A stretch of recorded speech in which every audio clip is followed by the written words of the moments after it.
Good morning again. I'm Maurice. I've got another food for thought. Trust you've had a great weekend and looking forward to the week. I came across the scripture in my daily readings from Ephesians and made me think about redeeming the time. Let me read it to you, Ephesians 5 verse 14. Wherefore he says, Awake you that sleep and arise from the dead, and Christ shall give you light. See then that you walk circumspectly, not as fools, but as wise, redeeming the time, because the days are evil. Well, we're certainly in evil days. This war in Ukraine and Russia has been going on for months and months now, and it's erupted in Israel, and I can see this is a prelude to World War III. I've been saying for 30 years that we're heading for World War III, and it's much nearer now than when I first mentioned it. I believe we could be on the brink of it. Well, what does it mean to redeem? Well, it means to buy back what's legally yours. You go to the pawnbrokers and you redeem what's legally yours. He has a lien on it because you've made an agreement, but if you pay the price, you take back what was legally yours. Well, God's been good. He's given us all the same amount of time. We've all got 24 hours in a day and 7 days a week, so nobody's got any more time than anyone else. It's what you do with the time that's important. God requires that you're diligent with your time. You know, if you compare a prime minister or a governor or a president like they have in America, he's only got the same time as a worker. But, take the British Prime Minister. He's got 60 million people on his mind. He's got the health to think about, the pensions, the government, the overseas, the arms. He's got all these departments that are answerable to him. And somehow he controls it. He doesn't get stressed. You don't read of Prime Ministers having heart attacks every few years. And yet they have time to play golf and go on holidays with the family. It's because they know how to manage the time. And yet you can get a man who's a factory worker and he can't manage his time. He's got a wife and 2 children to manage and he doesn't do it. So that's the comparison. We've all got the same time. It's being diligently with what we've got. So let me ask you, how many hours a week do you waste? TV and social media is a great time waster. Do you waste time on the phone talking to people? Gossip, daydreaming, idle talk that's of no consequence? You know, I worked it out. If you waste 1 hour a day, and most people waste more than 1 hour a day, I would think 2 or 3 hours useless time. I know we need time for rest. I'm not talking about overworking. I'm not talking about being under pressure. I'm talking about using your time wisely, redeeming the time. Buy it back because you've got the same time as everyone else.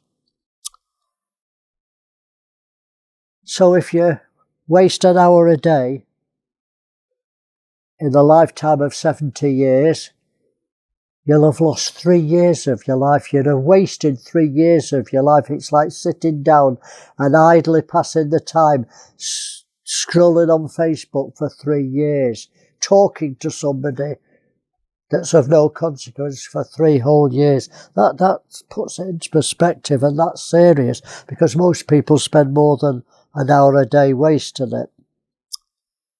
You know, we'll have to give an account for how we've lived as a Christian. You may be saved and you won't face the judgment of God, but you'll face the judgment of Christ. Everyone's got to face the judgment seat of Christ. Listen what Jesus says, Matthew 12:36. But I say unto you that every idle word, every useless word that men shall speak, they shall give an account for in the day of judgment. two men were running for the bus. They weren't young men, but they were panting and puffing and they were running for the bus. This was the days when they had an open platform and you could get on the bus even after it had gone a few yards. If you caught it up, you could get hold of the handrail and jump on. There were no closed doors, hydraulic doors. And so they ran and they caught the bus. They thought they would miss it, but they caught the bus. And they sat on the bus gathering their breath, and one man said to the other, "Wow, we've saved 20 minutes by catching this bus and not waiting for the next one." And his friend said, "What shall we do with them? They'd save 20 minutes for what? What's the point of saving 20 minutes if you waste them? There's no point." You see, saving time has to be productive. When you save time rather than waste it, it has to be in something positive. Feeding the poor, putting a text on YouTube or doing something. A word of encouragement. You know, I'm mentioning social media because that's the number one time waster for believers. Why not use it? Why not, our Christians put up all what the pets doing, that's all right. What they've had for dinner, that's all right. But every day you could put a scripture up. 365 scriptures a year you could put up. It'll take quarter of an hour to think of a scripture, ask God, and put it on Facebook. What a wonderful good use of time and social media. Or you could think of a word of encouragement. God bless you today. God make his face to shine upon you. God prosper you today. You can put a word of encouragement instead of nonsense on Facebook. Why don't you use the time wisely?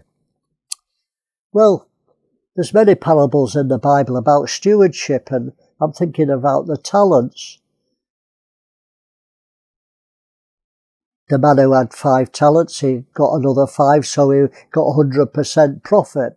The man who had 2 talents, he got another 200% profit. I'm sure they both worked equally hard, were equally diligent, because they got 100% of what they'd been given. You can't get profit of what you've not been given.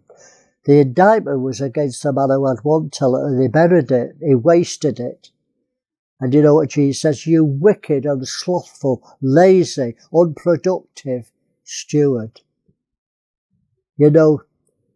I wouldn't like to face Christ and he say, "Maurice, you wicked and lazy minister, you weren't diligent at all. You wasted your time on spurious things." I take it very seriously, and I think you should do.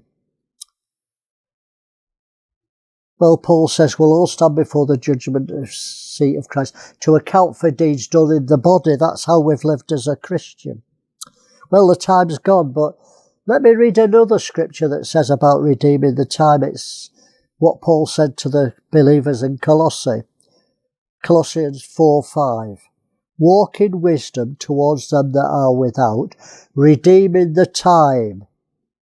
Well, hope I provoked you again. Use your time wisely. Have a blessed and fruitful day. Redeem some time this week and keep thinking.